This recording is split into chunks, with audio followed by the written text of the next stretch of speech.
ओम अज्ञानतिमिरान्धस्य ज्ञानञ्जनशलाकया चक्षुरुन्मीलितं येन तस्मै श्रीगुरुवे नमः। श्रीचैतन्यमनोभीष्टं स्थापितं येन भूतले स्वयं रूपकदा मह्यं ददाति स्वपदान्तिकम्। वन्देऽहं श्रीगुरुः श्रीयुतपदकमलं श्रीगुरून् वैष्णवाचं श्रीरूपं साग्रजातं सगण रघुनाथान्वितं तं सजीवं साद्वैतं सावधूतं परिजनसहितं कृष्णचैतन्यदेवं श्रीराधाकृष्णपादान् सगणललिता श्रीविशाखान्विताश्च नारायण नित्यानन्दं नमस्तुभ्यं प्रेमानन्दप्रदायते कलौ कल्मषनाशाय जानवीपतये नमः। नमो महावदन्याय कृष्णप्रेमप्रदायते कृष्णाय कृष्णचैतन्य नामिने गौरद्विषे नमः। अनर्पित चरिचिरात करुणावतीर्ण कलौ समर्पित उन्नत उज्ज्वल रस स्वभक्ति श्रियम हरिपुर सुंदर गुति कदम्ब संदीपतम सदा हृदय कंदरे स्मृत्वा सचिनंदनम संसार दुख जलदो पतितस्य कामा क्रोधादीन क्रम करे कवलीकृतस्य दुर्वासना निगडितस्य निराश्रयस्य चैतन्य चंद्रमं देहि पदावलंबम चैतन्य चंद्रमं हृदय कुंतम विकास्यम हृदयं विदेहि निजि चिंतन भृंगरंगे किंचापराध तिमिर निविद्य विदूयम पादामृतम सदैव पायत दुर्गतां माम। आजानुलंबित भुजो कनकावदातो संकीर्तने कपितरो कमलायताक्षो विश्वम्बरो द्विजवरो युगधर्मपालो वंदे जगत्प्रियकरो करुणावतारो। नमस्ते काल सत्याय जगन्नाथाय सुताय च सभृत्याय सपुत्राय सकलत्राय ते नमः। अवतीर्णो साकरुण्यो परिचिन्नो सदीश्वर श्रीकृष्ण चैतन्य नित्यानंदो द्वय भ्रातरं भजे स जयति विशुद्ध विक्रमं कनकाभ्यं कमलायते क्षणं वर्जाननं विलंबितं खडभुज बोधा भक्तिरसा विनर्तकम्। जयति जयतु देव कृष्ण चैतन्य चंद्रो जयति जयतु कीर्तितस्य नित्या पवित्र जयति जयतु वृत्तस्य विश्वेश्वमूर्ते जयति जयतु नित्यता स्वरूप प्रियाणं पंचतत्वात्मकं कृष्णं भक्तरूप स्वरूपकं भक्तावतारं भक्ताख्यं नमामि भक्ति शक्तिकम्। जय श्री कृष्ण चैतन्य प्रभु नित्यानंद श्री अद्वैत गदाधर श्रीवासादि श्री गौर भक्तवृंद हरे कृष्णा कृष्ण कृष्णा हरे हरे हरे राम राम राम हरे हरे।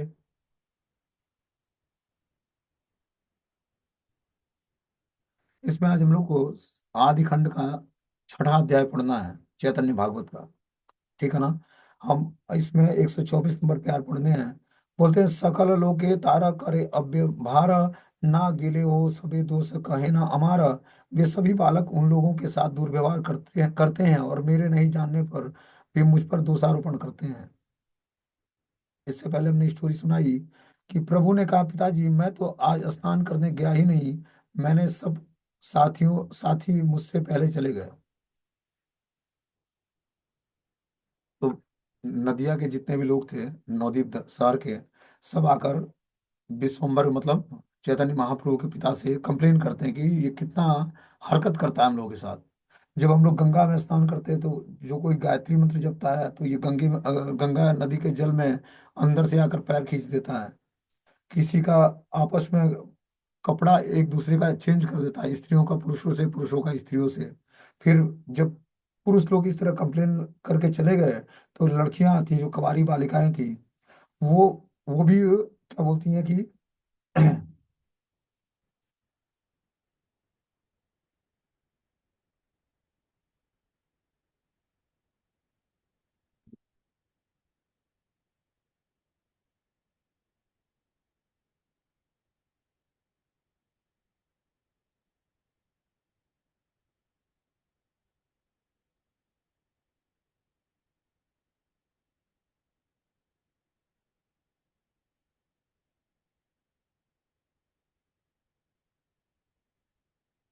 इस तरह से उस बालिकाओं ने भी कुछ उनके सामने अपना कंप्लेन रखा कि हम लोग से कभी ये हास प्रयास करता है कभी मारता है और कभी चिढ़ाता है और क्या करता है कभी कभी शादी करने को बोलता है विवाह करने को बोलता है और हम लोग और जब पूजा की सामग्री लेकर जाते हैं तो उसको स्वयं स्वीकार कर लेता है बोलता है मैं ही भगवान हूँ आप लोग हमारी ही पूजा करो। इस तरह से ये बाल्य रूप में ये सब क्रीड़ाएं करता है हम लोगों के साथ और हम लोगों को परेशान कर रखा है।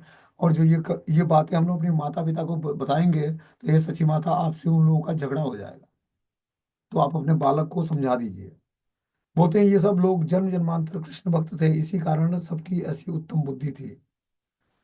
इसलिए प्रभु अपने उन सेवकों के साथ नाना प्रकार की घृणाएं करते थे जिन्हें कोई भी समझ नहीं पाता था। ये सब भगवान के पहले कृष्ण भक्ति में कृष्ण जन्म में ये सब भगवान के भक्त रहे हैं कृष्ण अवतार में। इसलिए इस गौर अवतार में भी भगवान उनके साथ लीलाएं संपन्न करते हैं, लेकिन इन लोगों को पता नहीं होता कि ये वही कृष्ण है जो द्वापर युग में हम लोग के साथ लीलाएं संपन्न करते थे। आगे बता रहे हैं कि इसलिए प्रभु अपने उन सेवकों के साथ नाना प्रकार की क्रीड़ाएं करते हैं जिन्हें कोई भी समझ नहीं सकता है। मिस्र ने उनसे कहा कि यह भी आप सबका पुत्र है, यदि आप सब उसका अपराध ग्रहण करोगे तो आपको मेरी शपथ है। मिस्र उन सबका आलिंगन करके आनंदित मन से अपने घर चले गए। जो जो कंप्लेन करने आया था उसको क्या करते हैं मिस्र जी, गले लगा लेते हैं और उनको आशीर्वाद प्रदान करते हैं। श्री विश्वम्बर प्रभु किसी दूसरे रास्ते से घर आ गए। वे हाथ में सुंदर पोथी लिए हुए थे और चंद्रमा की तरह स्निग्ध और उज्जवल लग रहे थे। जब सभी लोगों ने कंप्लेन किया तो अब इनके पिता को बहुत ही गुस्सा आया। किसको? जगन्नाथ मिश्र को। उन्होंने सोचा कि मैं चलता हूँ और गंगा नदी के पास ही होगा निमाई पाठशाला, गया तो उधर से स्नान करके लौटेगा तो मैं इसको वहीं पर मतलब दंड दूंगा।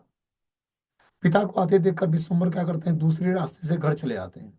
वे हाथ में सुंदर पोथी लिए होते हैं और चंद्रमा की तरह स्निग्ध उनका उज्जवल रूप होता है।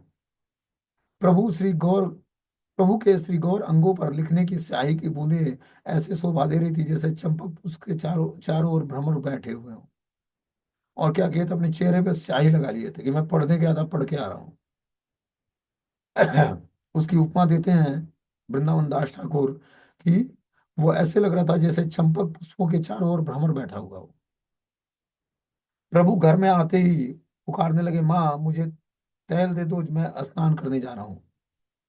सची माता पुत्र के वचनों को सुनकर हर्षित हुई। उन्होंने पुत्र के शरीर पर स्नान का कोई चिन्ह नहीं देखा। तेल देकर सची माता मन ही मन विचार करने लगी, थोड़ी देर पहले बालिकाएं क्या कह रही थी और ब्राह्मण भी क्या कह रहे थे। इसके तो सब शरीर में लिखने की स्याही के छींटे पड़े हैं। वही वस्त्र पहने हुए है, जो पुस्तक भी वही साथ लिए है जो यहाँ से लेकर गया। तो वहां पर गंगा स्नान करते हैं और सारे बच्चों को परेशान करते हैं। लेकिन घर आते हुए क्या किए, अपने शरीर चेहरे पर जो है स्याही के छींटे डाल लेते हैं और वही वस्त्र पहन लेते हैं जो घर से पहन के गए थे। और वही पुस्तक मतलब पोथी वही ले लेते हैं जो पुस्तक लेके गए थे यहाँ से, कि कोई जान ना पाए कि मैंने ये गलतियां की हैं। कुछ ही देर में श्री जगन्नाथ मिश्र वर वहां भी आ गए। मिस्र को देखकर विश्वम्भर उनकी गोदी में चढ़ गए। इस प्रकार आलिंगन पाकर मिस्र बाह्य ज्ञान शून्य हो गए और पुत्र के दर्शन करते ही आनंद से विभोर हो गए। भगवान जानते थे कि पिता क्रोधित हैं, तो क्या करते हैं, उनको आलिंगित कर लेते हैं। अपने पिता को आते ही उनकी गोद में चढ़ जाते हैं। और इस तरह से जब उनके पिता गौर हरि का आलिंगन करते हैं तो क्या होता है, वो ज्ञान शून्य हो जाते हैं, जो कंप्लेन हुआ था सब भूल जाते हैं। पुत्र के दर्शन करते ही आनंद से विभोर हो जाते हैं। मिस्र निमाई के सब अंगों को धूल से धूसरित और स्नान के चिन्हों से रहित देखकर विस्मित हो गए कि ये जब स्नान किया नहीं और इतने धूल से धूसरित है तो ये बच्चे कंप्लेन क्यों कर रहे थे। तो बच्चों की गलती नहीं थी, ये उस तरह की हरकत करते थे। लेकिन बाद में क्या किया, जब इनको गलती समझ में आई कि मैंने गलती किया है और पिताजी और माताजी को पता लगा है, फिर से उसी तरह की एक्टिविटी करने लगे जिस तरह से पहले घर से गए हुए थे। धूल दूषरित हो गए और स्नान के कोई भी चिन्ह से रहित थे वो, कि मैंने स्नान किया है तो ऐसा ना लगे किसी को। मिस्र ने कहा, विश्वम्भर यह तुम्हारी कैसी बुद्धि है, तुम लोगों को गंगा में स्नान क्यों नहीं करने देते।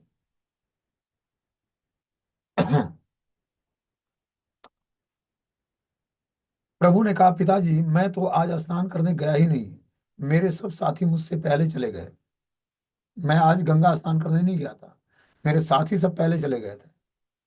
वे सभी बालक उन लोगों के साथ दुर्व्यवहार करते हैं और मेरे नहीं जानने पर मुझ पर दोषारोपण करते हैं।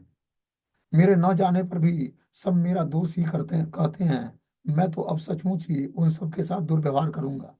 बोलते हैं कि हमेशा वो मेरी कंप्लेन करते रहते हैं।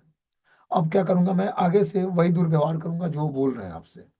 जो मैं करता नहीं हूँ वही बोलते हैं, हम पर ब्लेम लगाते हैं, और मैं वही दुर्व्यवहार अब उन लोगों के साथ करूंगा। एत बलि हासी प्रभु यान गंगा स्नाने, पुनः सही मिली न शिशुगण सने। इतना कहकर प्रभु हंसते हुए गंगा स्नान करने चले गए और पुनः उन सब बालकों के साथ जा मिले। विश्वम्बर देखी सबे आलिंगन करी, हासई सकल शिशु सुनिया चातुरी। सबेई प्रशंसे भाल निमाई चतुर, भाल एड़ा इला आजी मारण प्रचुर। विश्वम्बर को देखकर सबने आलिंगन किया और प्रभु की चातुर्यपूर्ण बातें सुनकर सब बालक हंसने लगे। इस तरह से चतुर्पूर्ण बातें निमाई पंडित ने अपने पिताजी को कहा। वो गए थे, बच्चों के साथ गंगा में हरकत भी किया था, लेकिन घर आते समय वो धूल से दूषित हो गए जानबूझकर कि घर के सदस्य न जान पाए हमें। विश्वम्भर को देखकर सबने आलिंगन किया। प्रभु की चातुर्यपूर्ण बातें सुनकर सब बालक हंसने लगे। इतना छोटा बालक है, कैसे ये लोगों को घुमा रहा है अपनी बातों से। सबकी सब ही प्रशंसा करते हुए कहने लगे, बहुत अच्छे निमाई, तुम बहुत ही चतुर हो। आज तुम बड़ी भारी मार से बच गए हो। क्या किया तुमने? बहुत चतुरता से अपने पिताजी को जो समझाया है कि मैं गलत नहीं हूं, इस चतुरता के कारण तुम आज बहुत भारी मार से बच गए हो, नहीं तो आज बहुत मार पड़ती तुमको। जन केली करे प्रभु सब शिशु ने, हेथा सची जगन्नाथ मने मने गणे। यहाँ प्रभु सब बालकों के साथ जल क्रीड़ा करने लगे, उधर सची जगन्नाथ मन ही मन विचार करने लगे। क्या बता रहे हैं कि यहाँ प्रभु सब बालकों के साथ जल क्रीड़ा करने लगे। और फिर जो है गौरहरि क्या करते हैं, जल क्रीड़ा करने लगते हैं बालकों के साथ। और सची माता जगन्नाथ मिश्र जो है मन ही मन विचार करने लगते हैं। ये एक अहिल न कथा से ही मिथ्या न है, अब एक स्थान चिन्ह किछु नहीं दे हैं। जिसने जो बातें कही हैं वे भी झूठ नहीं है, तो उसके शरीर पर स्नान का कोई चिन्ह क्यों नहीं है? अब सची माता और जगन्नाथ मिश्र को बड़ा आश्चर्य हुआ कि ये बालकों ने कंप्लेन लेकर आए एक साथ सारे, और इसके शरीर पर कोई स्नान का चिन्ह ही नहीं है। स्नान किया होता तो स्वच्छ शरीर होता उसका, लेकिन धूल से दूसरी शरीर है। जो वस्त्र पहन के गया था वही वस्त्र पहन के लौट आया है, वही पुस्तक लेके गया था वही पुस्तक लेके लौट आया है, और स्नान किया नहीं है। तो बड़े ही आश्चर्यचकित हुए कि ऐसा कैसे हो सकता है, और बालक अभी छोटा है। इतने छोटे बालक को इतनी बुद्धि कैसे आएगी? तो इसलिए बड़े विस्मित थे वो लोग। बोलते हैं, से ही मते अंगे धूला, से ही मत वेश, से ही पुथि, से ही वस्त्र, से ही मत केश। उसी प्रकार शरीर में धूल, उसी प्रकार का वेश, वैसे ही पूथी, वही वस्त्र पहने हुए और वैसे ही उनके केस थे जिस तरह वो घर से गए थे। यही बुझे मनुष्य नहीं श्री विश्वम्भर, माया रूपे कृष्ण मा जन्मीला मोर घर। ऐसा विदित होता है कि विश्वम्भर मनुष्य नहीं है, माया रूप में श्री कृष्ण ही हमारे घर में प्रकट हुए हैं। उनको माता पिता को लगा कि विश्वम्भर मनुष्य नहीं है, ये माया रूप में हमारे घर में श्री कृष्ण ही हमारे घर में प्रकट हुए हैं, जो हमें भ्रमित कर रहा है।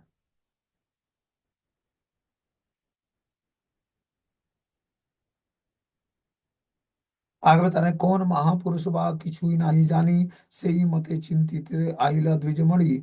अथवा कोई महापुरुष कुछ भी समझ नहीं पाता, इस प्रकार दोनों चिंता कर ही रहे थे कि द्विजमणि श्री गौर सुंदर वहां आ पहुंचे। तो इस प्रकार बता रहे हैं कि कोई महापुरुष कुछ भी नहीं समझ पा रहा था कि क्या चल रहा है।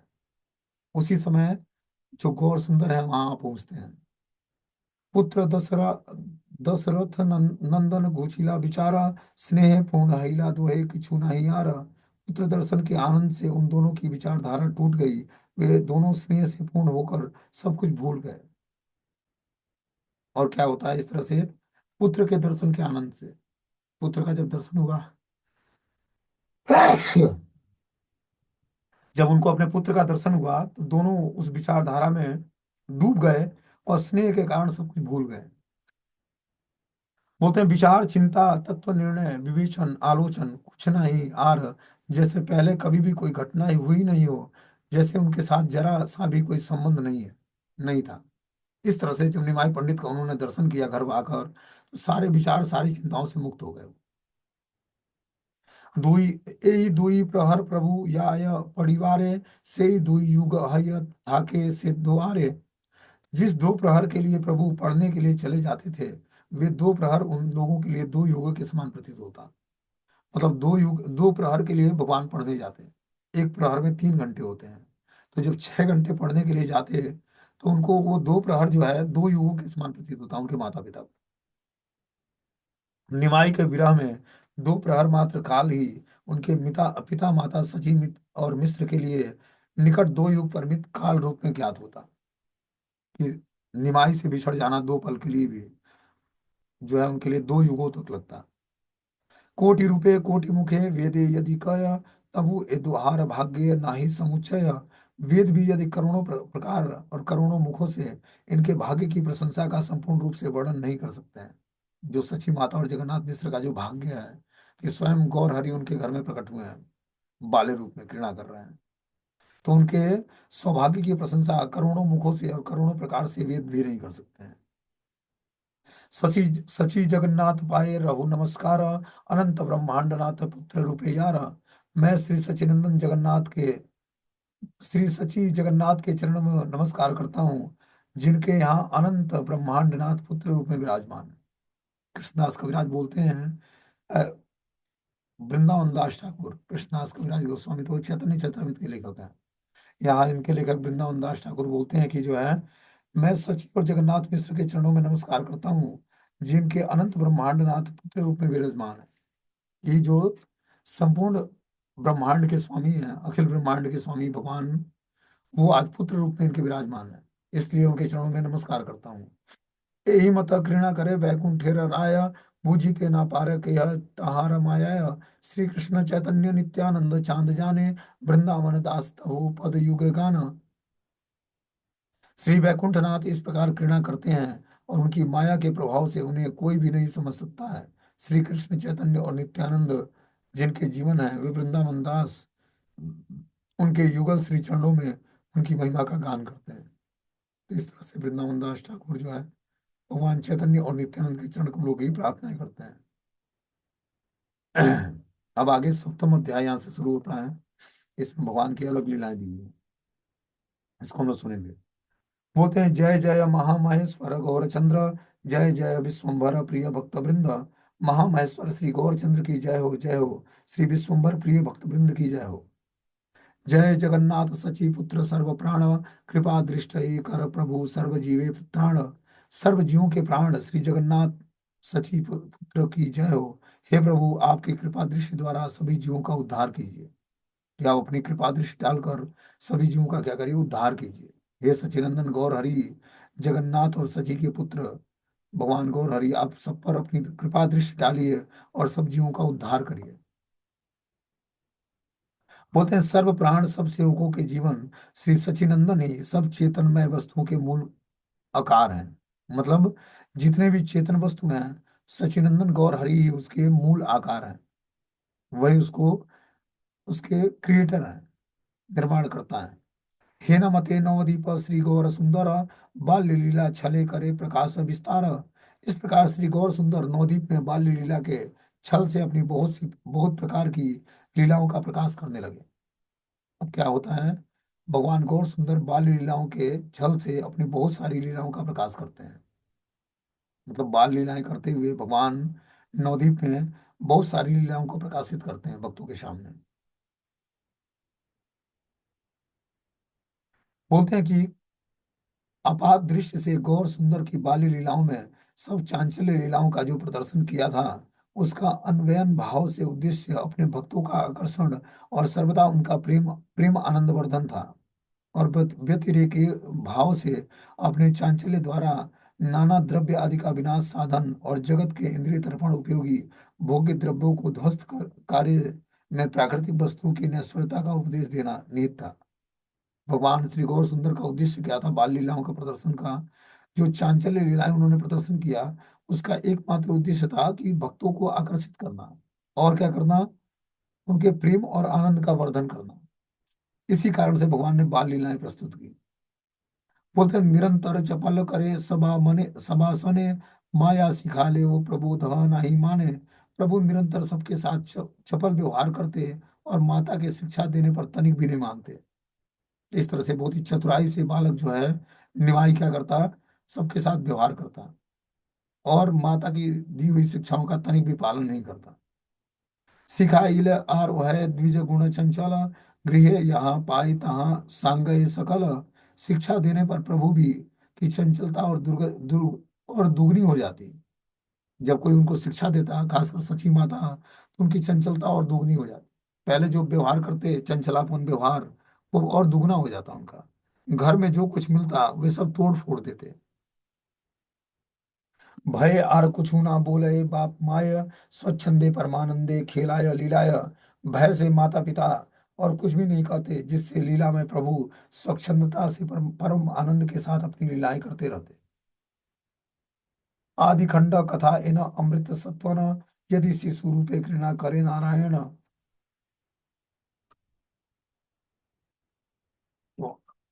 बोलते हैं आदि खंड में वर्णित समस्त कथा मानो अमृत का स्रोत है, जिसमें श्रीमद् नारायण ने शिशु रूप में घृणा की है। तो ये आदि खंड की जितनी भी लीलाएं हैं, उसमें भगवान की बाल लीलाओं के बारे में गुणगान है। जो बाल लीलाओं में उन्होंने घृणा की, उस घृणाओं का गुणगान है। पिता माता कहाँ रे ना करे प्रभु भय, विश्वरूप अग्रज देखिल नम्र हय। प्रभु पिता माता किसी का भी भय नहीं करते थे, केवल अग्रज विश्वरूप को देखते देखते ही नम्र हो जाते थे। जिनके बड़े भाई थे विश्वरूप, उनको देखकर भगवान सचिनंदन गौर हरि नम्र पड़ जाते, नम्रता का व्यवहार करते, माता पिता से नहीं डरते। प्रभु अग्रज विश्वरूप भगवान, आजन्म विरक्त सर्व गुणेर निधान। प्रभु के बड़े भाई भगवान विश्वम्बर अनजान अंजाम से ही विरक्त और सर्व गुणों के निधान थे। मतलब जन्म से ही विरक्त व्यक्ति थे और सर्व गुणों के निधान थे। जितने भी दिव्य गुण होते हैं सब उनमें था। सर्वशास्त्रे सबे व्याख्याने विष्णु भक्ति, खंडिते ताहार व्याख्या नाही कार शक्ति। वे सर्व शास्त्रों द्वारा केवल विष्णु भक्ति की ही व्याख्या करते रहते। उनकी व्याख्या का खंड करने की किसी में शक्ति नहीं थी। उनको इतना ज्ञान था, इतने सर्व शास्त्रों के सार को जानते थे कि विष्णु भक्ति की व्याख्या करते थे हमेशा। और इस तरह से व्याख्या का खंडन करने में किसी की भी शक्ति नहीं थी। श्रवण बंधने मने सर्वेंद्रियण गणे, कृष्ण भक्ति बिना आर ना बोले ना सुने। केवल कान मुख और मन से, यहाँ तक कि सब इंद्रियों से कृष्ण भक्ति को छोड़कर कुछ भी ना बोलते और ना कुछ सुनते ही थे। वो इतने विद्वान थे कि कान और मुख और मन को जो इंद्रिय विषयों से हटाता है, उस कृष्ण भक्ति का को छोड़कर कुछ और ना तो बोलते न सुनते थे। अनुजेरा देखी अति विलक्षण रीति, विश्व रूपे मने गणे हैला विस्मृति। अपने छोटे भाई विश्वम्बर की अति विलक्षण रीति को देखकर विश्व रूप विस्मित होकर मन ही मन विचार करते। तो विश्व रूप जो थे, अपने छोटे भाई विश्वम्बर के अति विलक्षण रीति मतलब अति विलक्षण जो कार्य थे, उसको देखकर मन ही मन विस्मित हो जाते कि छोटा सा बालक कितना आश्चर्यजनक कार्य करता है। ये बालक कबू नहीं प्राकृत छाओ याला, रूपे आचरण इन श्री बालक गोपाला। क्या बोलते हैं कि यह बालक कभी भी प्राकृतिक शिशु नहीं है, इसका रूप और आचरण ऐसा है जैसे श्री बाल गोपाल का था। जो भगवान बाल गोपाल का जो आचरण था, उसी तरह ये शिशु भी अपना प्राकृतिक आचरण दिखाता है। एता अमुनुषि कर्म निरवधि करे, यही बुझी खेले न कृष्ण ए शिशु शरीर। यह जितने भी अलौकिक कर्म निरंतर निरंतर करता है, उसे देखकर ऐसा लगता है कि श्री कृष्ण ही इस बालक के शरीर में खेल रहे हैं। मतलब जो लीलाएं प्रस्तुत करते हैं चैतन्य गौरांग महाप्रभु, वो लीलाएं श्री कृष्ण से मिलती जुलती थी। जो भगवान कृष्ण बाल लीलाएं करते हैं, वो सेम लीलाएं भगवान गौरांग महाप्रभु भी करते हैं। तो ये लोग देख के बड़े विस्मित होते, खासकर उनके बड़े भाई जो विश्वरूप थे, वो देख कर इनकी लीलाओं को बड़े विस्मित हो जाते हैं। आगे बोलते हैं यही मत चिंते विश्वरूप महाशय, कहाँ रे न भागे तत्व सर्व कर्म करय। इस प्रकार चिंतन करते हुए विश्वरूप महाशय ये सब तत्व किसी से प्रकाश न करके अपने कार्य में मत रहते। तो ये जो लीलाएं संपन्न हुई घर में, विश्व रूप महाशय इनका किसी से भी इसका प्रकाश नहीं करते, मतलब ये किसी से बातें नहीं करते सब्जेक्ट पे, और अपने कार्य से मत रहते। निरवधि थाके सर्व वैष्णवेर संगे, कृष्ण कथा कृष्ण भक्ति कृष्ण पूजा रंगे। वे निरंतर सब वैष्णवों के साथ रहकर कृष्ण कथा कृष्ण भक्ति और कृष्ण पूजा में मत रहते। तो जो इनके विश्व रूप बड़े भाई थे, ये 24 घंटे क्या करते, निरंतर वैष्णव से कृष्ण कथा का श्रवण करते, कृष्ण भक्ति करते और कृष्ण पूजा में निरंतर रत रहते। बोलते हैं विश्व रूप सर्वदा भगवत भक्तों के साथ रहते और भक्त संग में कृष्ण कथा कृष्ण सेवा और मर्यादा ज्ञान के साथ कृष्ण पूजा में आनंद प्राप्त करते थे। जगत प्रमत्त धन पुत्र विद्या रस, वैष्णव देखिले मात्र सबे उपहासे। उस समय सारा जगत धन पुत्र विद्या रस में प्रमत्त था और सब लोग वैष्णव को देखने मात्र से ही उपहास करते थे। जिस समय की ये घटना लिख रहे हैं, बोलते हैं उस समय सारे लोग धन पुत्र और विद्या रस में प्रमत्त थे। सारे लोग भौतिक विषयों के प्रति आकर्षित थे और वैष्णव को देखने मात्र से उनका उपहास करते थे। जब वैष्णव की कोई दिख जाए तो उसका उपहास करने लगते थे। बोलते बोलते हैं यहाँ पर कि जगत के विषयी लोग समूह धन पुत्र और विद्या आदि प्राप्त करने के लिए प्राणपण से चेष्टा करते हैं। वे वैष्णव से ये सब प्रवृत्ति न देखकर उपहास करते हैं कि जो भौतिकतावादी व्यक्ति है वो धन और पुत्र धन विद्या रस के प्रति प्रमत्त होता है, लेकिन वो वैष्णव को देखकर कि ये प्रवृत्ति नहीं है उनका उपहास करते हैं कि ये लोग क्यों नहीं प्रवृत्त होते हैं इसमें, क्या इन लोगों की आवश्यकता नहीं है धन पुत्र और विद्या रस की। इसलिए वो उपहास करते हैं कि ये लोग निकृष्ट लोग हैं। जो भौतिकतावादी व्यक्ति है वो भक्तों को पागल समझता है, इसके बाद तो कोई क्वालिफिकेशन नहीं है, ये निठल्ला है इसलिए भक्ति स्वीकार कर लिया। और हम लोग भौतिकतावादी व्यक्ति को पागल समझते हैं तो भौतिक विषयों के प्रति आकर्षित होकर अपना कीमती कीमती टाइम जो है भगवान की सेवा में एंगेज न करके और निरंतर जो है भौतिकतावादी कार्यों में लगा हुआ है। बोलते हैं आर्य तर जा पढ़े सब वैष्णव देखिया, यति सती तपस्वियों यायो मारिया। सब लोग वैष्णव को देखकर श्लेष से भरी पहेलियां उच्चारण करने लगते और कहते यति सती और तपस्वी सभी तो एक दिन मरेंगे ही। इस तरह से वैष्णव को देखकर सभी लोग उपहास करते। कौन लोग? जो भौतिकतावादी व्यक्ति थे। क्या बोलते हैं, चाहे यति हो मतलब सन्यासी हो या सती हो या तपस्वी, सभी लोग एक दिन मरेंगे। तारे बलि सुकृति ये 2 लाख घोड़ा चढ़े, 10-20 जन यार आगे पीछे रड़े। वे लोग उसको ही स्वीकृतवान कहते जो पालकी पर बैठकर अथवा घोड़े पर चढ़कर चलता है और 10-20 व्यक्ति उसके आगे पीछे चलते हैं, उसको वो लोग स्वीकृतिवान समझते हैं। जो भौतिकतावादी व्यक्ति होता है वो उसी को स्वीकृतवान समझता है जो घोड़ों से चले या फिर 10-20 लोग उसके आगे पीछे चले, उसी को वो अपना आइडियल मानता है, भक्तों को नहीं। बोलते हैं अन्य विचार से जो व्यक्ति ऐश्वर्य मद में मत होकर पालकी में या घोड़ा आदि पर आरोहण करके भ्रमण करता है एवं जिनके संग में बहुत से अनुचर परिकर होते हैं, उनकी अबाध गति के निमित्त आगे पीछे धावित होते हैं, वे व्यक्ति ही भाग्यवान माने जाते हैं। कलयुग में जो भौतिकतावादी व्यक्ति है वो उसी को सर्वश्रेष्ठ पूजनीय मानता है जो घोड़े गाड़ी से चले और क्या करे, उसके 8-10 फॉलोअर आगे पीछे जो अनुचर या परिकर हैं घूमते रहे। एत एक गोसाई भावे करह क्रंदन, तबु ता दरिद्र यह दुख न है खंडन। गोसाई तुम इतने भाव से क्रंदन करते हो तब भी तुम्हारा दारिद्र दुख नाश नहीं होता है। क्या बोलते हैं कि यहाँ पर हे गोसाई कि तुम इतने भाव से क्रंदन करते हो तब भी तुम्हारा दारिद्र दुख नाश क्यों नहीं होता है।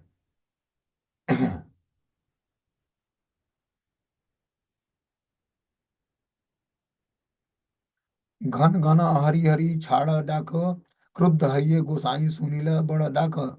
तुम जो बार बार उच्च स्वर से हरि हरि बोलते हो ऐसा पुकारने से गोसाई क्रुद्ध हो जाएंगे। वही पाखंडी गण कहते थे कि सर्वदा उच्च स्वर से नाम कीर्तन करने से गोसाई अर्थात भगवान विशेष रूप से असंतुष्ट होते हैं।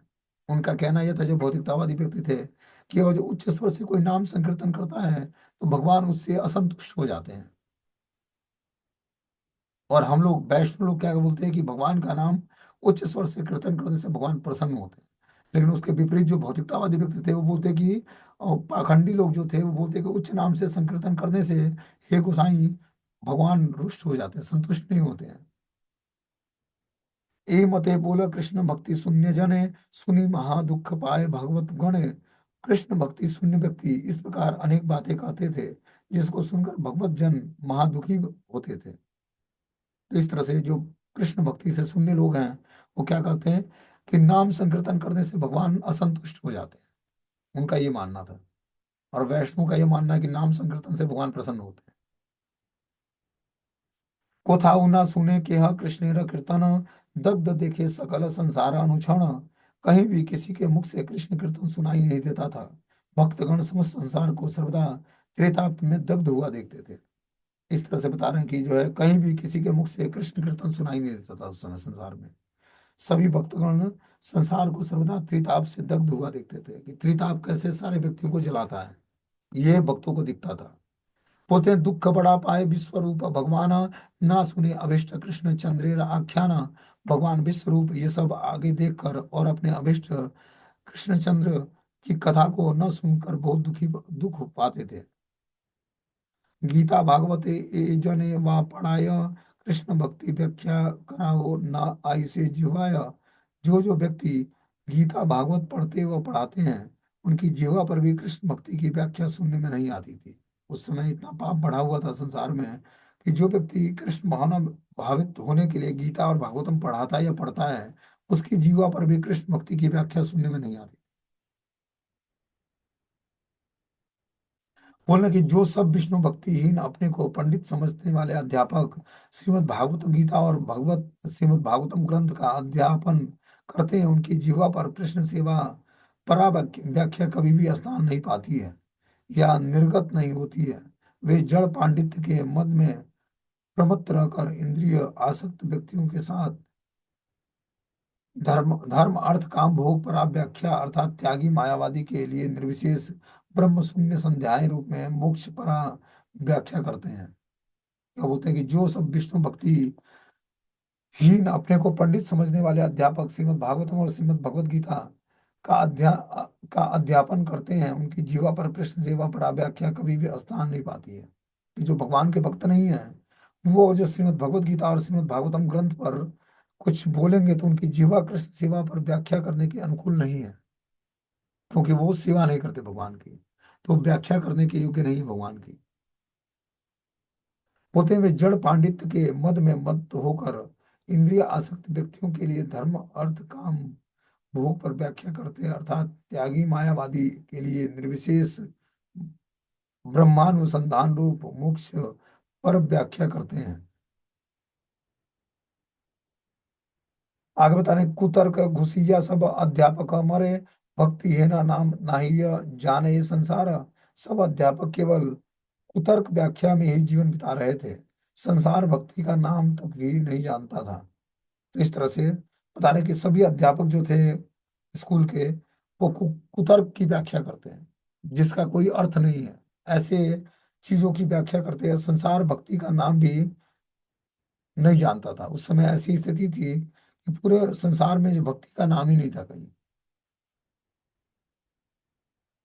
बोलते हैं अद्वैत आचार आदि यत भक्तगण जीवे रघुमति देखी करे क्रंदन। श्री अद्वैत आचार्य आदि जितने भक्तगण थे, सब जीवों की इस प्रकार देखकर क्रंदन करते थे।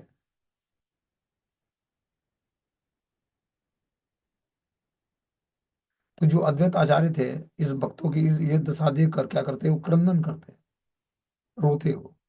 दुखे विश्वरूप प्रभु मने मने गणे, ना देखी वे लोक मुख चली या डब बने।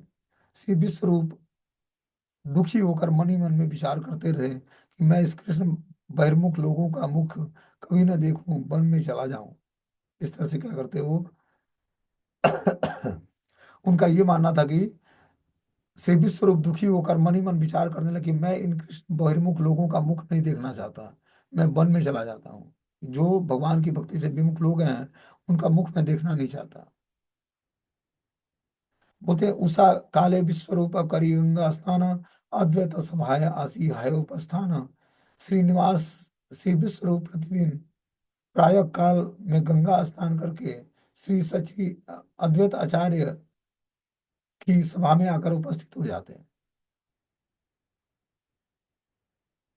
तो अद्वैत आचार्य बता रहे हैं कि जो है श्री विश्व रूप प्रतिदिन गंगा स्नान करते हैं और सुबह के टाइम जो है अद्वैत आचार्य के घर में उपस्थित हो जाते हैं। आगे बोलते हैं, सर्वशास्त्र व्याख्यान कृष्ण भक्ति परा, सुनिया अद्वैत सुखे करे न हुंकार।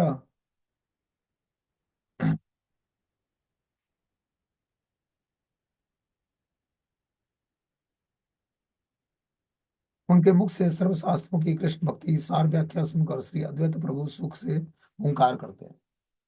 ठीक है ना। विश्व रूप के मुख से जब भगवान का गुणगान सुनते तो वो हुंकार भरते। कौन? अद्वैताचार्य। पूजा छाड़ी विश्वरूप धैर्य करे कोले, आनंदे वैष्णव सब हरि हरि बोले। वे पूजा करना छोड़कर श्री विश्वरूप को आलिंगन कर लेते और सब वैष्णव आनंद से हरि हरि बोलने लगते।